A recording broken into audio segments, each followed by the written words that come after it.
It's great. Sure. Oh, Samantha, I'm glad you guys are back. I hope everything is okay with your connection.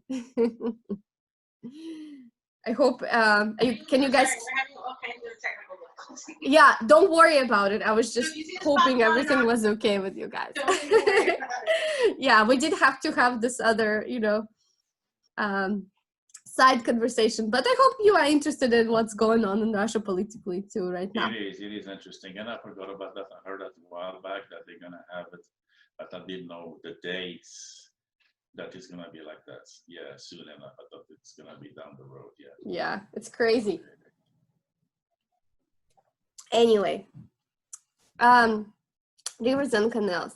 I am gonna share my screen with you, and I think that everyone here has already seen some of St. Petersburg and the overview, but I feel like we have to do it one more time. I'm going to show you what rivers and canals we're going to see today, which views, right? So we have our main river here, the Neva River, and this is the widest river in our city, and we are definitely going to be in the middle of this river, and we're going to see some gorgeous river views. And Neva River, of course, is the major thoroughfare for ships, right? Because ships come from the Baltic Sea, they go into the Neva River, they go through, and so we'll go in the middle there. But I started telling you about Peter the Great and how he wanted this to be Venice of the North. So a lot of these little streets that you can see here now, originally at the time of Peter the Great, they were all canals, because he wanted people to get around only by boat. He didn't want people to use any kind of carriages or anything like this. But it was really inconvenient because, in the winter, our rivers and canals, they freeze. And yeah, when they freeze, you can easily walk on ice. That is absolutely okay. But there is this period of time in between, you need to allow some time for letting your canals freeze. And that would be really inconvenient. I'm sure just the only fact that the only way you can get around is by boat, is inconvenient in and of itself. So after the death of Peter the Great, a lot of the canals were filled in with sand and dirt, and only a couple of the canals remained, but they are gorgeous. And we are going to go in those canals. And you kind of see there are boats being docked here as well. When you actually are in St. Petersburg and you are walking around, you can always just, at the beginning of every canal, especially on the intersection of our main street and any canal, you can just get on a boat and it will take you around our gorgeous rivers and canals. So I'm going to show you today, I'm going to take you down the Neva River. I'm going to show you a gorgeous view of the church in Spilled Blood that is only visible from here. So this canal is pretty narrow, and only really, really tiny private boats get to see this really, really special view of the church in Spilled Blood from the water that I'm going to show you today. I'm also going to take you all the way to here, where you can see the gilded dome of the church, the St. Isaac's Cathedral, right here. And next to St. Isaac's Cathedral, we have this canal that has the widest bridge in St. Petersburg. So we're gonna see that bridge, and we're even going to go under it. And I'm going to show you some other structures that you can't really see from this view, but that are really beautiful. Anyway. If you get a chance and you go through that area, can you point again the building of the FSB? You want to see the FSB building again? Well, when you get a chance. Yeah, yeah, I'll do my best. It's Okay. kind of over here, basically, I think. Yeah, like over here. Yeah, I'll get there. Yeah, it is but right by the water, so I think I can do that. And by the way, thank you, Jalila, for reminding me. Is there anything that any one of you want to see in particular? Because I would love to adjust the tour to your needs. I'm good. You're good. Okay, it's just the Kgb building. Sure. Okay. Awesome. All right. I'm going to take you back to my screen, and I'm going to take us to the middle, the very middle of the Neva River, because of course, the Neva River is our most important one. And when you get a large enough private boat, it will take you all the way to the river, where you see some really gorgeous views. And this panoramic view that I found was actually taken on a boat. So you can see what a boat looks like if you join a group. So you can get on a boat like this, and you just get a chair. The boat takes you all around the different rivers and canals, and you really get to see some stunning views. So we are now by a little canal that is known as the Winter Canal. The reason it's called the Winter Canal is that it's really close to the Winter Palace. I'm going to zoom in a little bit, and you will see the Winter Palace right over here. The Winter Palace is part of the Hermitage Museum, and we are actually right next to the Hermitage Museum. These three buildings right here are the three parts of the museum. The Winter Palace, as I mentioned, this is the small Hermitage. That was a little attachment that Catherine the Great added to the Winter Palace. And now this yellow building is the Museum of Art that the royal family started in the middle of the 19th century. So they had this building built just to house their private art collection. This bridge, as well as a little corridor over here, connects the Hermitage Museum with what is known as the Hermitage Theater. When the royal family was still in power, of course, that was their private theater where they could invite guests or sometimes watch performances on their own. But right now, the Hermitage Theater is available to the public, and it's possible to see performances here. And there is a beautiful little bridge here and a beautiful view that you can see. If we look around, you can see even much more stuff. Right in front of us is Peter and Paul's fortress. And I love seeing it from the water, or at least from across the river, because if we look at Peter and Paul's fortress like this, we really get to see the signature skyline of St. Petersburg. In a lot of the emblems, a lot of the pictures of St. Petersburg, the skyline is represented. It's that straight line with an angle going up for the cathedral and a smaller one over here for the rest of the cathedral. And it's not allowed to construct anything taller than this cathedral in downtown St. Petersburg. The idea is that you should be able to see this building from kind of everywhere in the city. Of course, in the outskirts of the city, they construct much taller buildings, but most of our downtown and historical center is preserved in its historic way. So kind of up until the revolution. We have a lot of 18th, 19th, or early 20th century buildings. And all the way down there is the area which in the 18th century was a port. We're actually going to get a little closer to it. Right here. Also, thanks to all those people who took these beautiful river views. Here we are. You can see these two red columns here. These two red columns in the 18th century, they served as lighthouses. I mentioned earlier that this part of the city was a port. And so the ships would get docked right here, and the lighthouses helped them figure out their way. These lighthouses still do work, but we only make them work twice a year. On the birthday of the city, which is May 27th, and the Victory Day, which we celebrate on May 9th, meaning victory in World War II. There is a building over there, which was the customs building. So when the boats docked there, the owners would go into the customs building. Anyway, right now that doesn't serve as a port at all. It's just a big area for the locals to gather. Every once in a while, the motorcycle riders have their meetups there, and you'd be riding by, in a taxi and just see them get all together, the Harley Davidson owners. Or the local salsa club, every Saturday, they have a big dance party, big outdoor dance party over there next to the columns. So this is pretty nice. Anyway, of course, from here, we have a gorgeous view of the beautiful Hermitage Museum. Here it is, the Winter Palace, located right on the shore of the Neva River. You might have noticed that the boat that we're in looks a little different than what we saw earlier. This is a special kind of boat. This kind of boat does not just take you around the rivers and canals.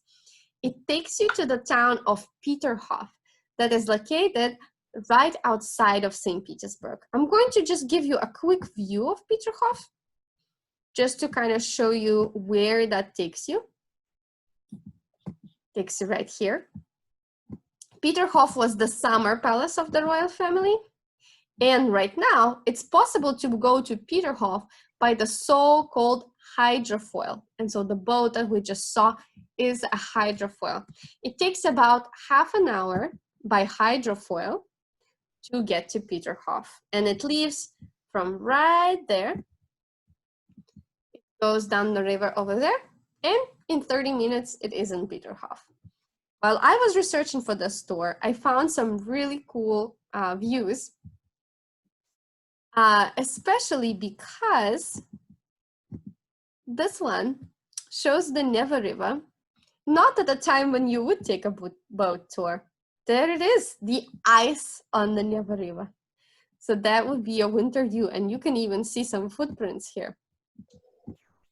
So in the winter, it's so cold that all of this actually freezes over, and you're able to walk across the whole river. I have personally done that. It was a little scary because it's officially not allowed to do. But of course, the locals do it. And it's really cool to see it this way. Of course, in the winter, it wouldn't be allowed to go around by boat or hydrofoil. The cruise ships don't get docked in our city. But some people do walk across the river. Some people have asked me before, do people fish in the Neva River? And when you actually are in St. Petersburg and you're just walking down the embankment, you might notice that there are fishermen actually standing on the embankment and trying to fish. But unfortunately, the water of the Neva River is pretty polluted and you can't really eat the fish that you catch in here. So it's kind of a catch and release type of fishing. People fish for fun and they throw it right into the river. But if you walk all the way to the middle of the Neva River, you do see some beautiful views. Yes, Jalil, you have a question? Where does the Neva River originate from?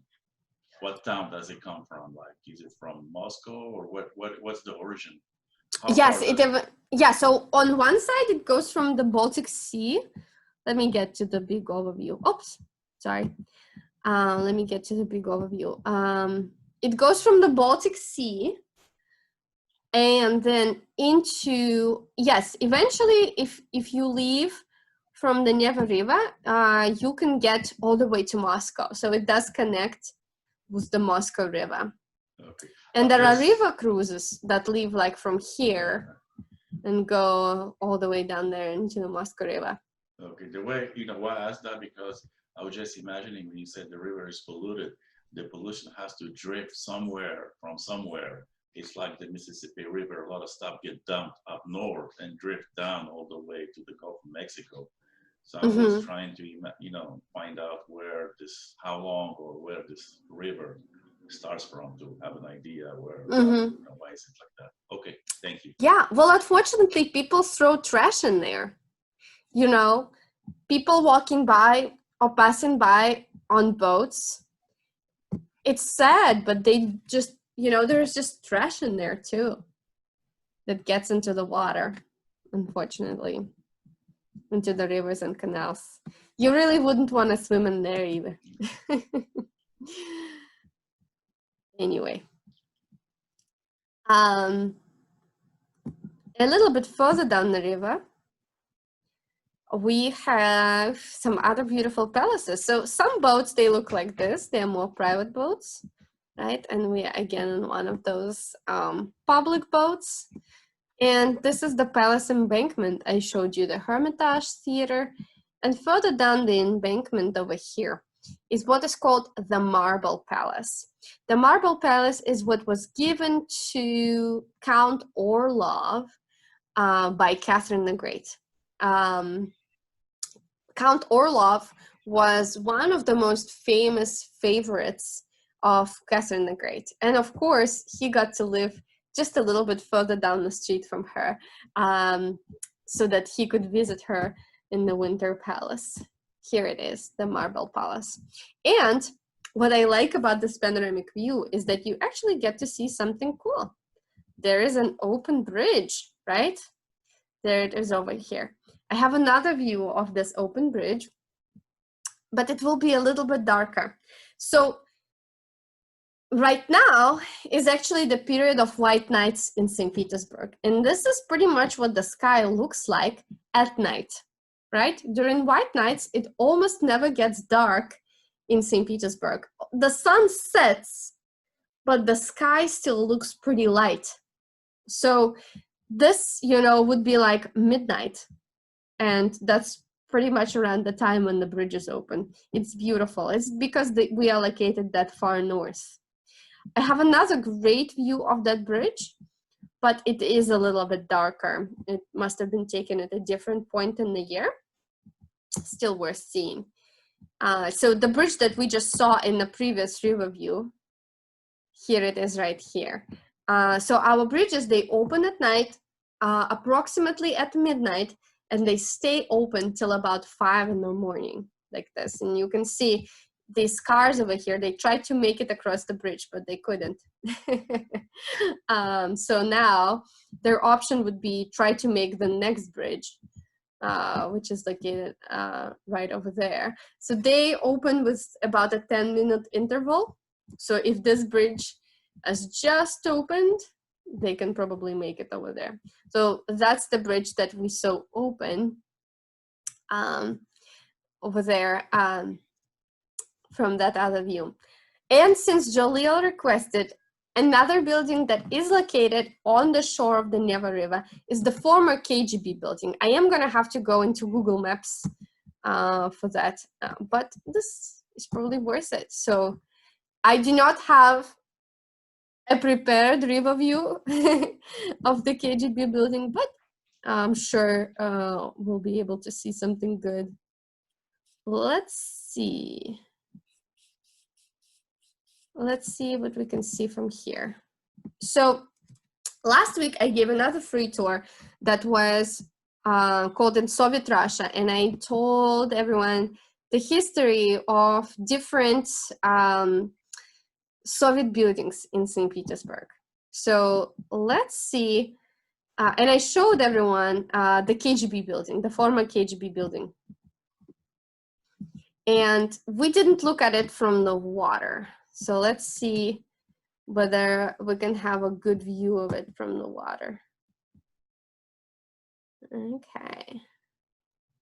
Maybe from across the river.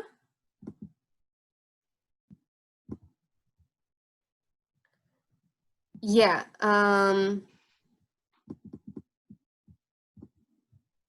So you can see it over here. Okay. Yeah.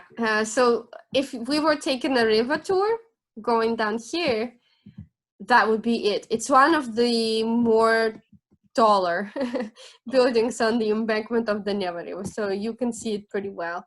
So in the Soviet times, the KGB, which is the National Security Service, was located here.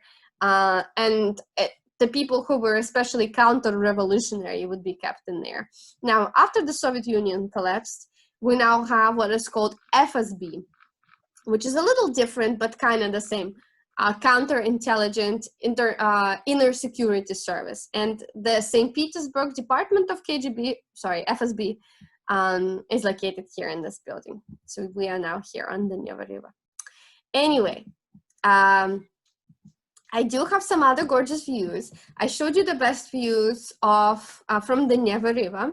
And here you can pretend or imagine that you're walking across the ice in the winter in St. Petersburg. While here you can imagine that maybe you are relaxing on a boat with a glass of champagne and looking at the beautiful St. Petersburg views.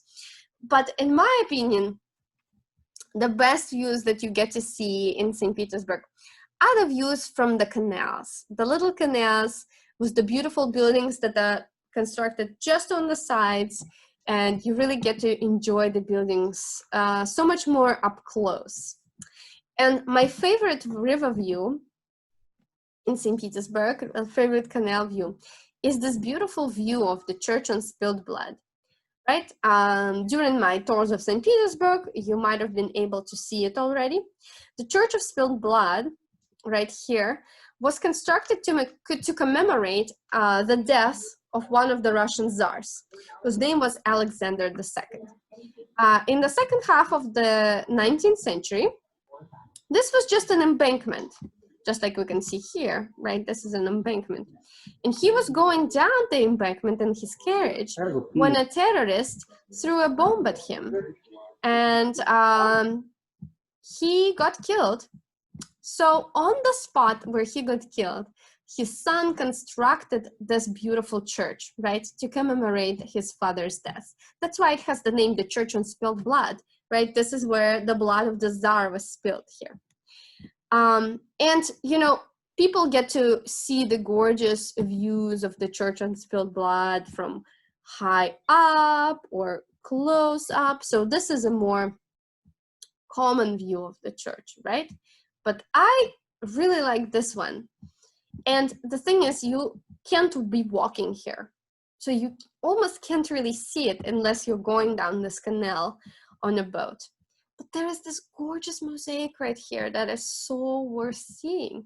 I'm going to zoom in a little bit. So this is a crucifix. And you can see this really beautiful depiction of Jesus Christ.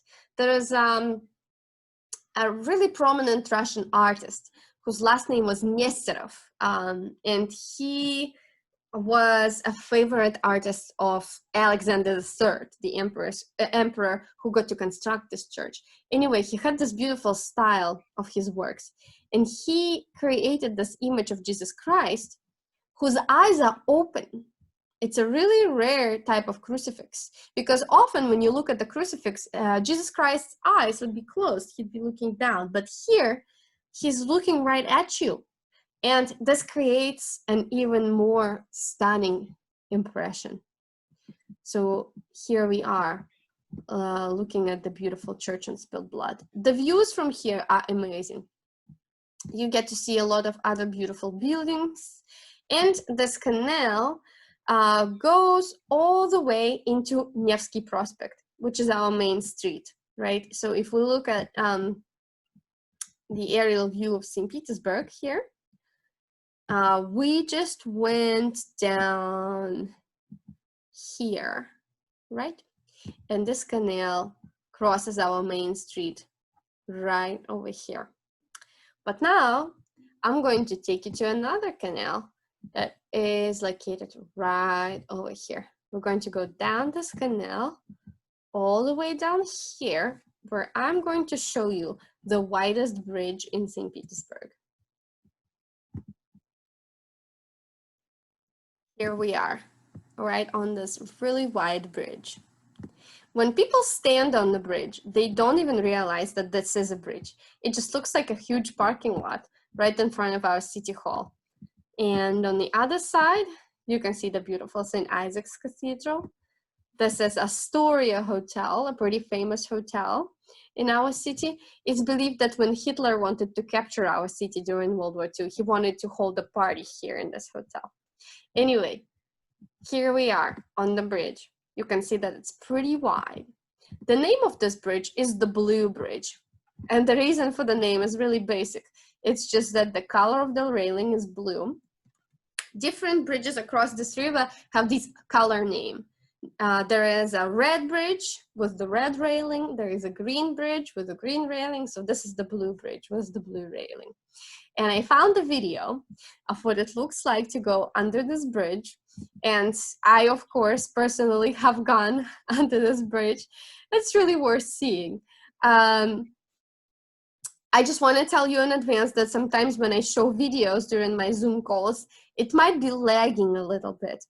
If it's still really worth seeing, because you're going to feel, you know, how long it is. You're still going to see some images of what it looks like to go under this bridge.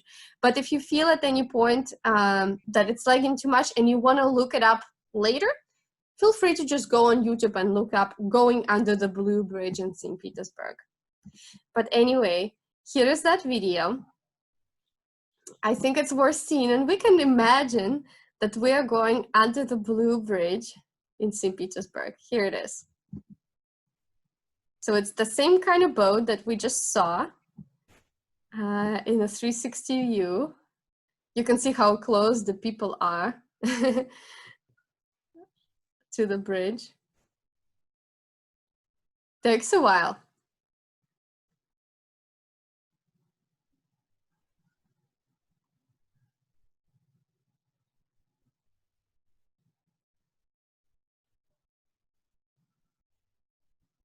And here we are coming from under the bridge and looking at the gorgeous palaces and apartment buildings and so on. So yeah, that bridge is really wide. So often I have to point it out that it is a bridge to people. Anyway, this river leads us to another gorgeous and very interesting view that I'm going to show you right now.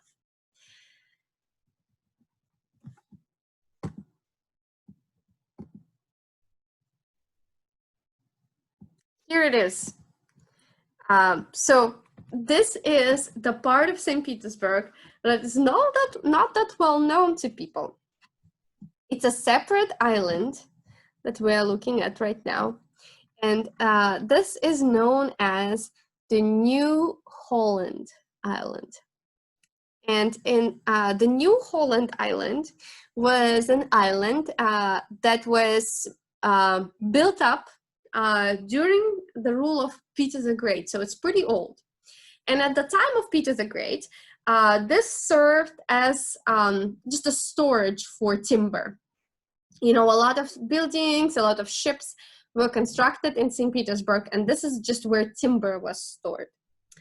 And, you know, later on in history, even after the death of Peter the Great, that was always used as some kind of storage. And, you know, it was really convenient to use it for the fleet. So maybe some shipbuilding parts were stored there or something similar.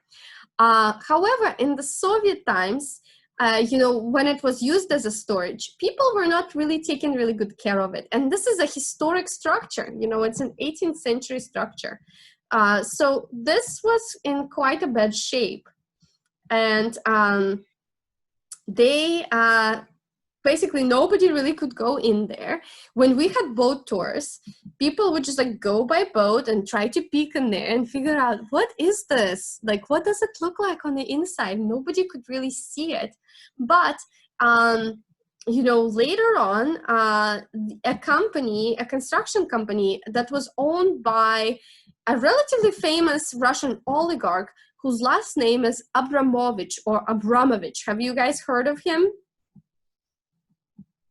Yeah, maybe. This is probably, of all the Russian oligarchs, is the more known one. They decided to take over the reconstruction of this island.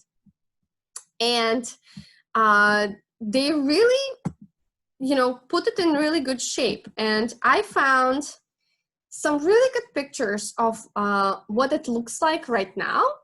And I'm going to show those pictures to you in just a second. I found a great article with both historic and current pictures because, you know, again, nobody could really go onto this island. It was a huge secret of what it looked like. And, you know, really recently it got renovated. And right now it's like one of the most popular places for the locals to hang out. So you can kind of see it over here. Over here, I'm going to go down here a little bit.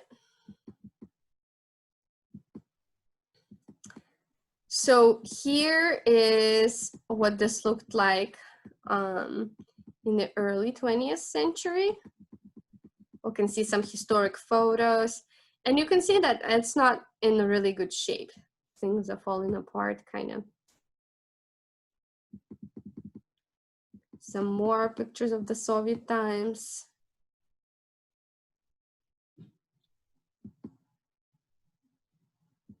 So in 2012, they started renovating this island. This is what it looked like in 2012. Nothing much. And finally, you know, it became available to the public. They started letting people in 2013. So this building over here, for example, is the space with a lot of little local restaurants and shops. It's possible to go inside. It's possible to sit outside and enjoy fresh air. You can see there's a lot of open space and, you know, for people to walk around. And in St. Petersburg, people love parks. They love hanging out, and you can see how this island got renovated for people to enjoy. Beautiful restaurants with open terraces. You can see that more over here. In these kind of tents, people are doing yoga. So there is a lot of outdoor activities available, like yoga or lectures. There is an area to play bocce ball right here. So, you know, it was a pretty much desolate island, and they renovated it and made it look beautiful. And now this is just a big public space. But you can see this picture was taken in, this panoramic view was taken in 2014, as it was still kind of being worked on. Anyway, this is the New Holland Island for you. So these are some of the most gorgeous views that I wanted to show you today. I'd love to take some more questions of if there is anything else that you would like to see and show you some more things. I do have some ideas of, you know, what I want to show you on top of what I planned. But if you guys want to see anything in particular, I would love to show you that too.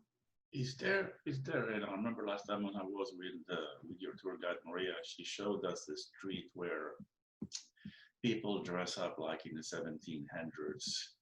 Does it sound familiar to you? It was close to the Neva River. It was specially made for that purpose. So when people walk around along the street, they feel back in time. Oh, interesting. I mean, not.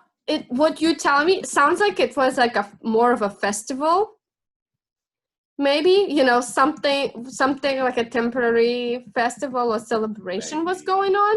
I don't think it was there. We don't really have a street where that is constantly happening, but we do have people who are dressed as like Peter the Great or Catherine the Great, who like to take pictures with people. And I think it was from certain time only of the day, not during throughout the day. It was like maybe from 2 p.m. until 8 p.m. or something like that. I'm trying to recall. That was a few years back, but yeah, sounds like it was some kind of a celebration or a festival going on.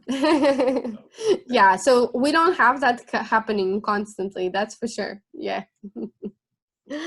Anyway, I can take you to another beautiful canal that I found. It crosses Nevsky Prospect in a whole different place.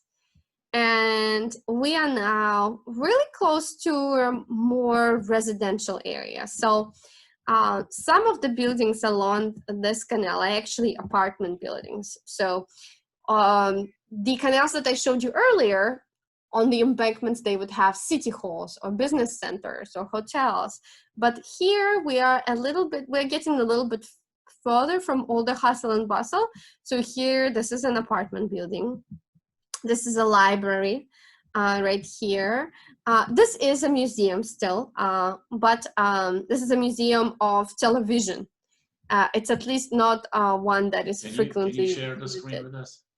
Oh, sorry, you can't see my screen. I'm sorry about that. There you go. Here, sorry about that. So here we are. I was saying this is an apartment building right here. This is a library right here. And this still is a museum. This is a museum of television. So it wouldn't be the kind of museum that we have crowds of people in. But it's still, you know, people go in and see the history of Russian television in here. And right across the river here, we do have a real palace. So this is called Ichika Felis. And this palace was constructed here during the rule of Catherine the Great. And she originally built it for one of her favorites, of course. But later, it was the tradition became for it to be occupied by her grandkids. So before some of the princes became czars, they would often take up this palace and live in here. So it had a lot of buildings because she did often have a lot of grandkids, so they could easily live there. And right now, this structure is known as a Palace of Pioneers. And Pioneers was an organization that existed in the Soviet Union, which basically meant communist youth, right? So kids who were about to become members of the Communist Party, they were called pioneers. I think sometimes when people talk about pioneers, they compare them to Boy Scouts and Girl Scouts, except for pioneers, that was a co-ed type of thing. Anyway, in the Palace of Pioneers, kids in the starting from the Soviet Union, they would have different extracurricular activities. They would learn to play chess or learn foreign languages. They were basically clubs for anything you can think of. And so that started kind of like mid-20th century, and that still exists even now. So even though we don't have pioneers anymore because there is no Communist Party really, but just young school-age children can go into this palace, and there are many different activities from them. Again, you can learn any kind of sport. You can learn foreign languages, you can learn to play chess, you can go into a drama club. There are lots of different things you can do. And towards the end of the 20th century, there is even a high school here for kids who go to so many clubs at the palace that they just don't want to move around. And so in the morning, they would go to the high school located at the palace. In the afternoon, they would go into all of the clubs. That is where I went to high school. So in this palace, my high school where I went is located right there, right on the shore of a gorgeous canal. Anyway, I want to take you a little bit closer to that beautiful bridge as well. So I told you that the palace is called Anichkov Palace. And the bridge is called Anichkov Bridge, same as the palace. Anichkov was just the last name of a police guard who lived nearby and took care of this region. Not a person of a huge importance, but he did take over this region for a really long time, and they did name this area after him. Anyway, there, the beautiful bridge is decorated with this sculptural group of 4 horses, 1, 2, 3, 4, with horsemen. And they depict the process of taming of a horse. And you can kind of see it here. These statues were put in here after we defeated Napoleon.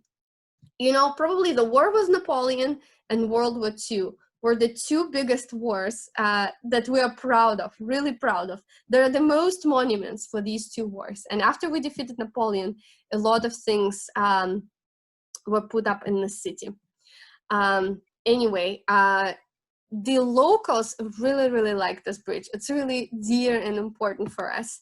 So during the siege of Leningrad, for example, these sculptures were taken off their pedestals and they were buried underground in the garden of this palace. They have quite a big garden in there, and people carried these sculptures all the way there and hid them underground. So, you know, we managed to preserve these sculptures even all the way through World War II. Anyway, there's another beautiful building further down the canal that I'm going to show you in just a second. And that beautiful building is a museum, and a relatively new one. Here it is. The building that I'm about to show you, here it is, just further down the canal, right? We're here on the canal. We can look, the bridge is right there. And this is the Faberge Museum. And this museum is relatively new, right? So Faberge eggs were really famous. Faberge was the last name of the court jeweler of the last royal family. And every Easter, every year for Easter, he created 2 beautiful eggs for our last emperor that he would later gift to his wife and his mother. Anyway, the collection was pretty vast because Faberge managed to make a lot of those. On top of the eggs, his enterprise made a lot of other beautiful jewelry, costume jewelry, little trinkets like ashtrays or purses or lipstick cases and stuff like this. So it was a really successful company.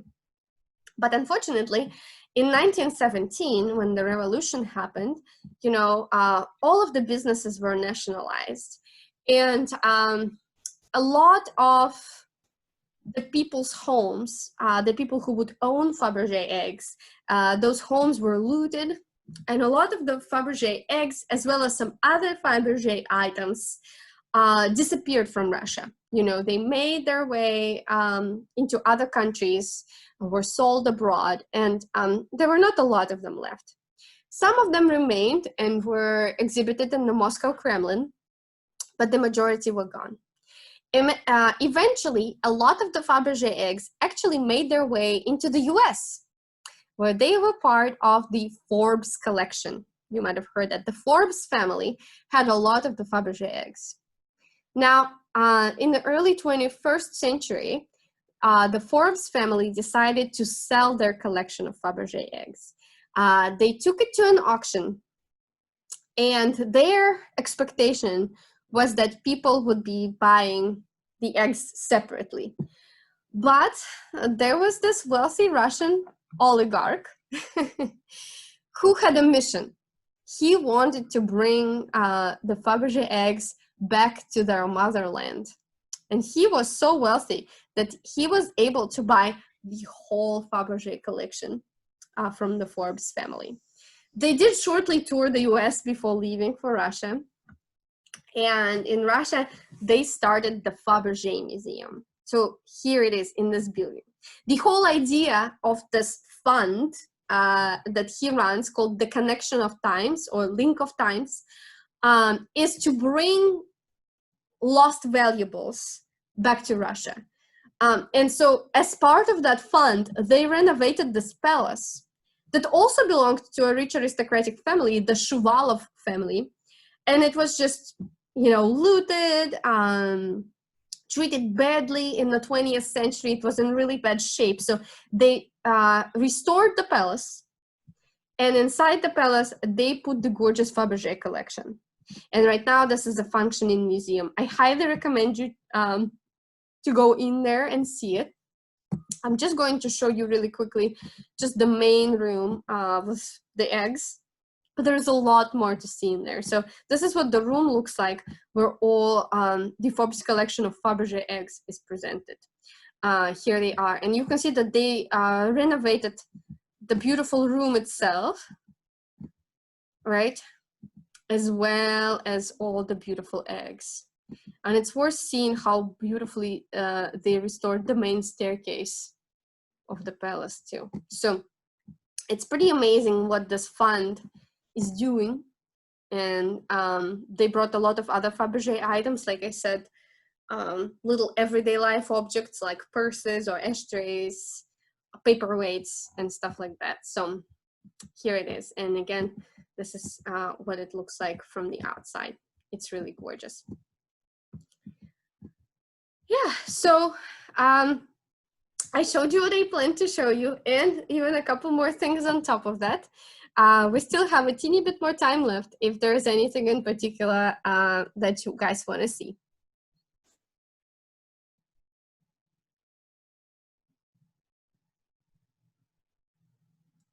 Okay, also, if there is a part that you enjoyed the most, some view that was your favorite, I would love to hear about that too.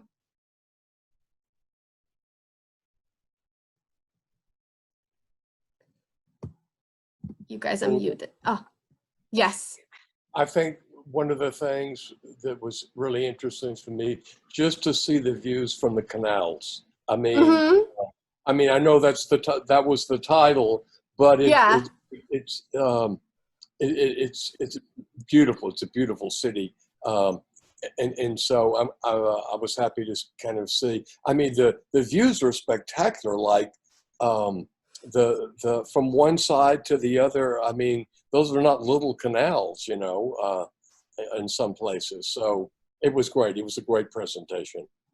I'm so glad that you liked it. Yeah. Can I say one other thing? That you know, I went to Holland about 7 or 8 years ago, and I landed in Amsterdam, and I took the train to a Dutch village about an hour away, and they've got a very small Peter the Great Museum. I can't remember the name of the town, but it was Peter the Great stopped on one of his first trips to Western Europe to learn about shipbuilding, and in the museum was also the house where he stayed, and he went on to England after that. The English, according to Peter the Great, were better note takers, so he learned a little bit more from the English than he did from the Dutch, although he learned a lot from the Dutch. And I know that what the Dutch people did is they with the Russian government made a museum in Russia also to celebrate the connection between Holland and Russia in the time of Peter the Great. So when I saw that New Holland, I thought, you know, there was a lot of connection. You're right. Peter the Great was a huge fan of Holland. Yes. You know, when he just became the Russian Tsar, he did something like unspeakable for that time. Instead of just going straight like to the throne and ruling the country, he decided to go on a trip of Europe and just learning how things are run there. And yeah, I know the museum you're talking about. I've never seen it live, but I saw it in a documentary, kind of a little bit of it.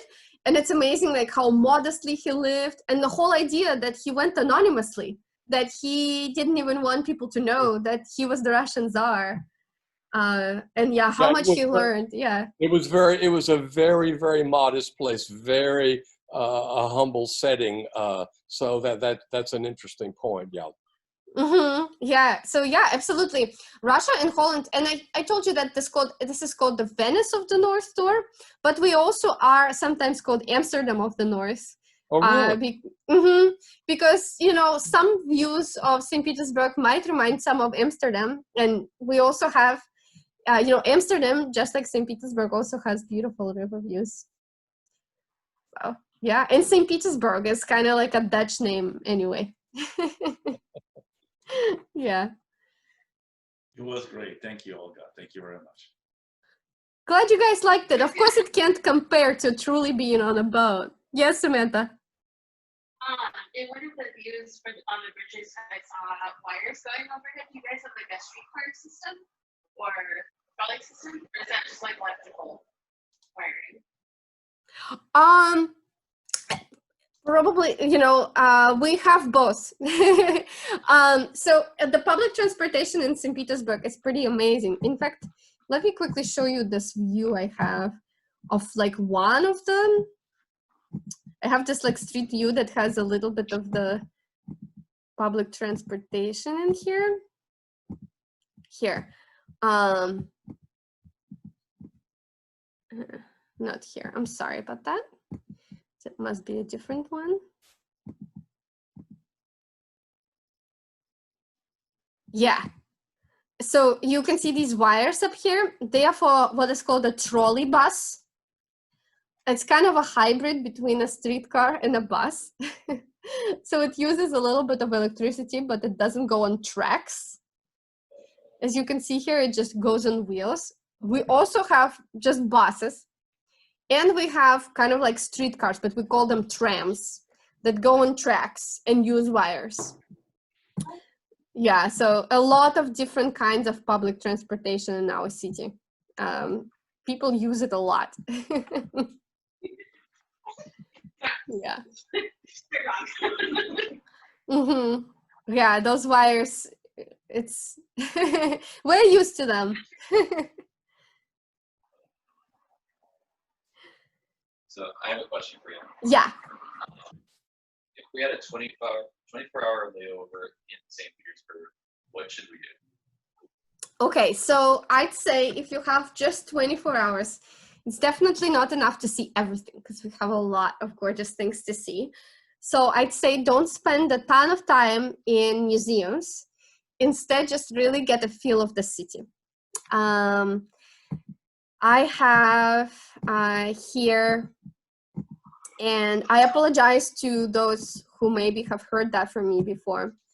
I have the perfect place to have breakfast in. So right here, kind of like across from, you know, see the Church on Spilled Blood just further down the river, there is this gorgeous building, which is a bookstore. It's called House of Books. On the second floor here, they have a cafe, a little cafe. This is my favorite place to have breakfast. I definitely recommend you to go have breakfast there. And this is on our main street, Nevsky Prospect. And then spend your morning just like walking down Nevsky Prospect. You see lots of gorgeous buildings in here. Yes, Jalil, what do you want to recommend? What would you recommend? What kind of item would you recommend for breakfast there? What item? Oh, well, Russian crepes. Definitely eat the crepes. That's what I think of all the different things that you can have. That's like the most Russian breakfast thing to try, especially if you only have one day. So they're kind of like similar to French crepes, except for in Russia, we can have them with both sweet or savory filling. And it depends on your tastes. If you want sweet, you can order it with jam or condensed milk. If you prefer savory, they would serve it with like ham and cheese or salmon or caviar. And that's just like a great thing to have for breakfast. And they have other breakfast food too, like eggs and pastry and stuff. Great coffee. That's what, you know, in Russia, we have most restaurants have great espresso machines. I have to say, I remember when I moved to America, I would ask for coffee and they bring me drip coffee, and it took me a long time to remember to ask first, like, do you have an espresso machine?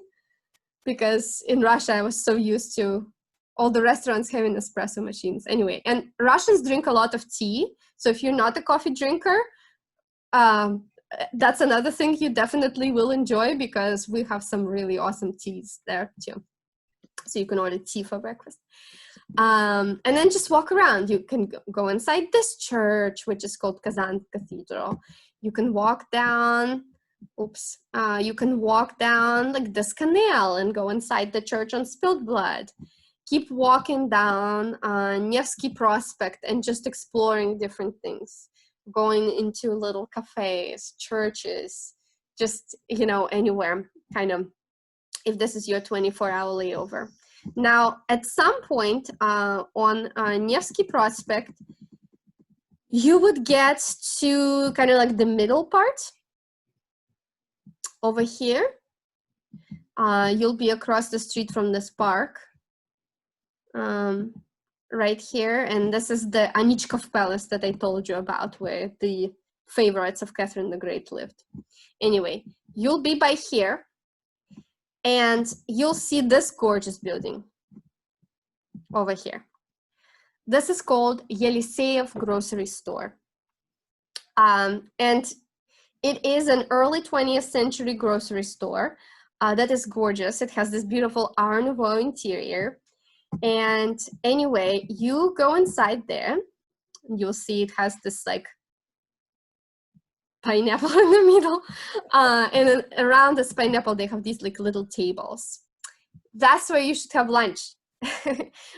You will see like tourists in that store, of course. It's gorgeous, it attracts people's attention, but not a lot of people actually sit down here and just like relax for a little bit.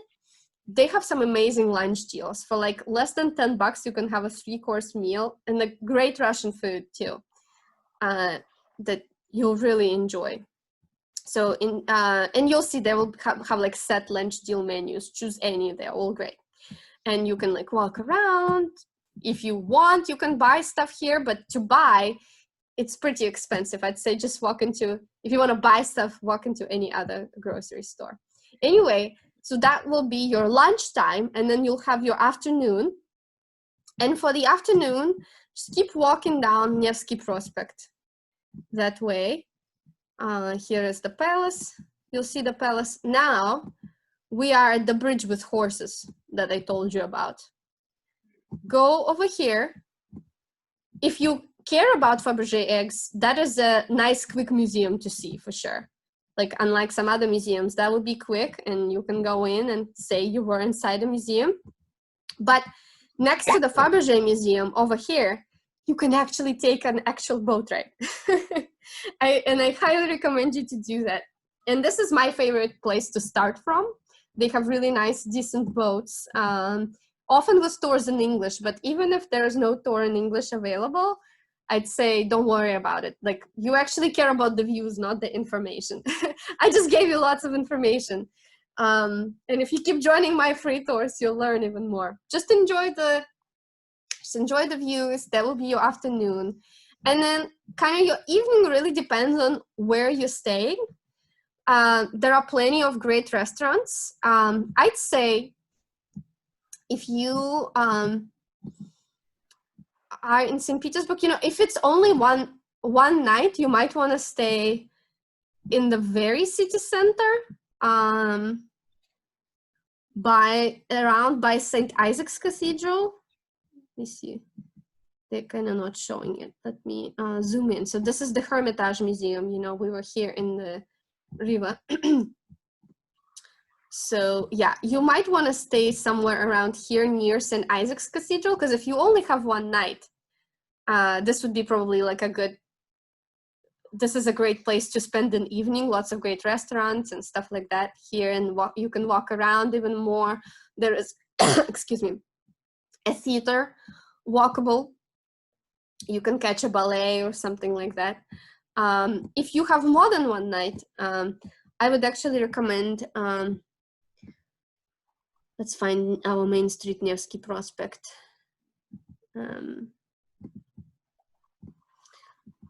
To stay kind of like over here. So not in the very downtown, which is right here. If you have more than one night, you might want to stay over here. And there are also lots of great restaurants there that are more frequented by locals.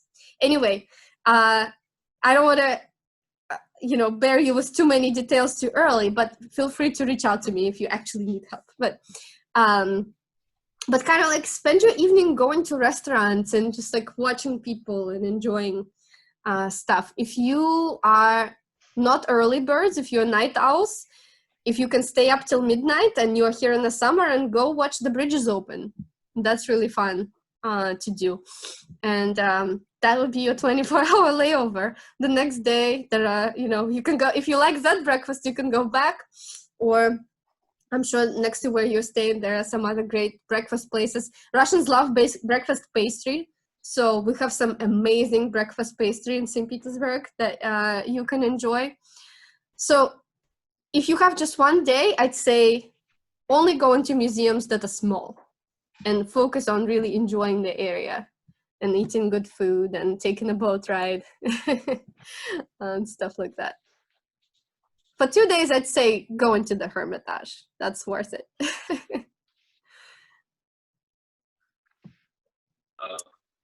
You had mentioned lunch. What would you have for lunch? Okay, Russian food.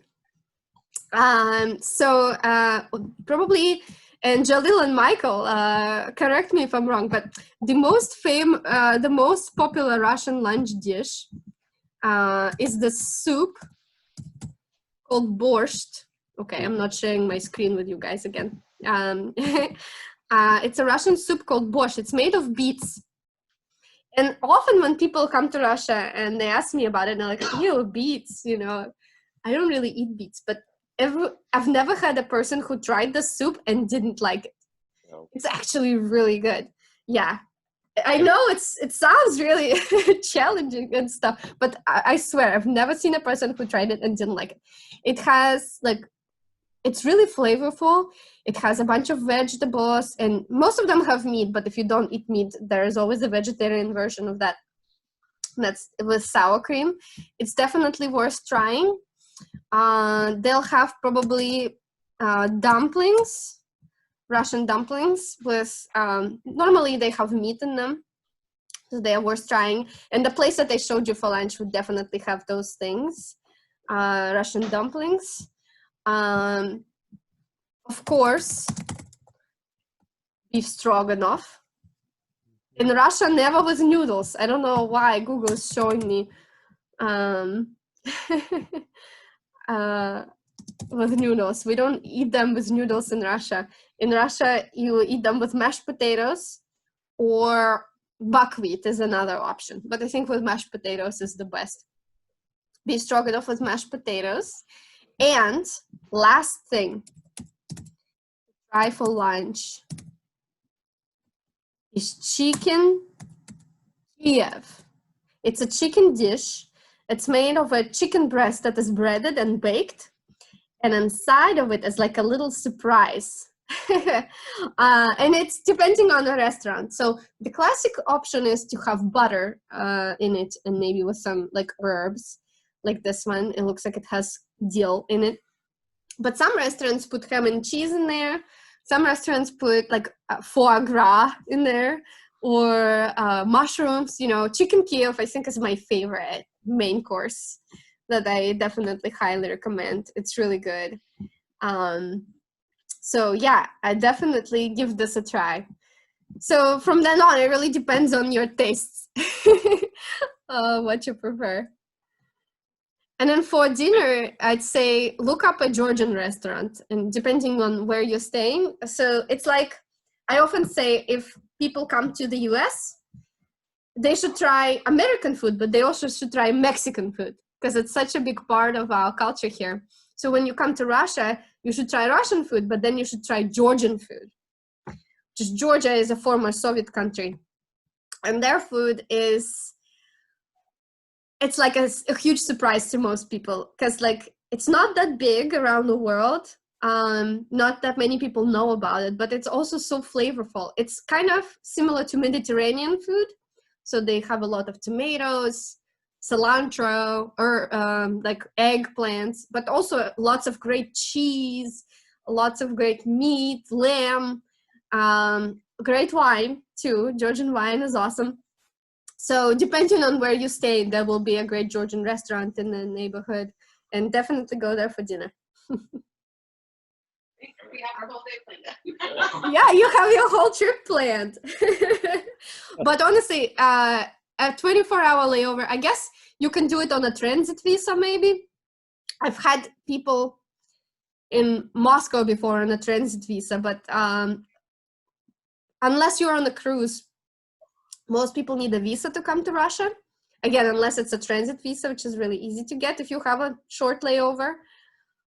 So if you go through the trouble of getting a Russian visa, you might want to stay longer than 24 hours. So like I'd say 3 days in St. Petersburg, at least about 3 days in Moscow. Ooh, yeah. Yeah. Yeah. Yeah. Earlier, are you gonna have a repeat tour sometime? Can you say that again, David? I missed the Moscow tour earlier. Are you going to have a repeat tour? Yes, of course. Yes, definitely. I'm gonna have another one. Just feel free to message me on Facebook or keep looking up on Gold Star or our Facebook page. Yeah, we're definitely gonna have another Moscow tour. Olga, it was very, very nice. Thank you so much. I gotta go a little early today. Of course, yes. Thank you so much for joining us today. Thank you, guys. Thank you. Thank you, everyone. Yeah. Thanks, everyone. Let me show you a quick, just so I want to make sure that you guys know about our Facebook page, where you can follow us and find out the information about our free tours and other tours that we do. Eagle Travel Tours to Russia. Feel free to find us there. And then this is a free tour, but if you want to leave like a donation or a tip, feel free to do this. This is my PayPal link. It's paypal.me/Olga Russia. If you want to do that, you're welcome to do it, but you absolutely don't have to. It's up to you. Anyway, paypal.me/Olga Russia. Feel free to do that, guys. And yeah, I'd love for you to stay in touch. I am going to keep doing these virtual tours every Thursday, and some more outside of the free Thursday tours. So thank you so much for coming today. Thank you. Thank you. Olga. All right. Bye, guys. Bye. Bye. Bye.